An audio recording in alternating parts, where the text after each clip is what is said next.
what's kind of the mantra, the message for agents right now, really kind of buckling down into this first quarter?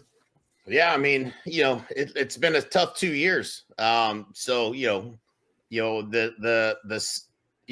consistent conversation that I'm having over and over and over again is, man, I'm just not getting enough with, my sphere of influence, my referral base, the things I was doing, before aren't working. I got to do something more. Right. And so, yeah, man, I mean, there's deals to be done. You just got to figure out where they are. What's moving, if I was selling right now, I would be doing the research on what's moving, what's selling, where are people moving from, the people that are listing, why are they listing, and start to really get a good understanding of who, who's moving and who has to move and why they have to move. And start, looking for the opportunity in that.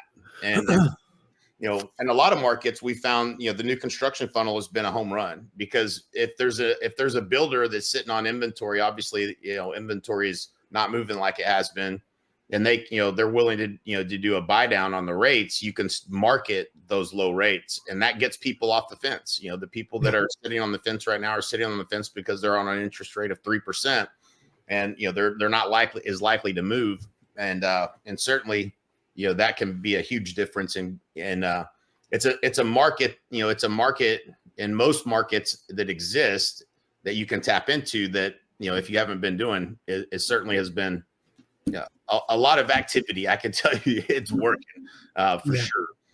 Outside of that, we're hoping for spring things to pick up in spring, but it doesn't feel like that's going to be the case.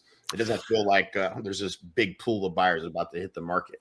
I think there's spot on. I think there's a ton of anxiety, a ton of uncertainty in the marketplace, right? And so when you trigger that type of feeling, that type of emotion, it triggers the fight, flight, or freeze type of mentality. I think there's a lot of frozen. I think there's a lot of frozen agents. I think there's a lot of agents that are running. I think there's a lot of agents, the very few that are really leaning into the opportunity. And that's where, I think where the mindset side of things is so critical, or having the leadership and the guidance, or being plugged in and, just not trying to figure this shit out on your own, I think is the biggest get right now, is that, tap into those of us that have ridden through challenging times.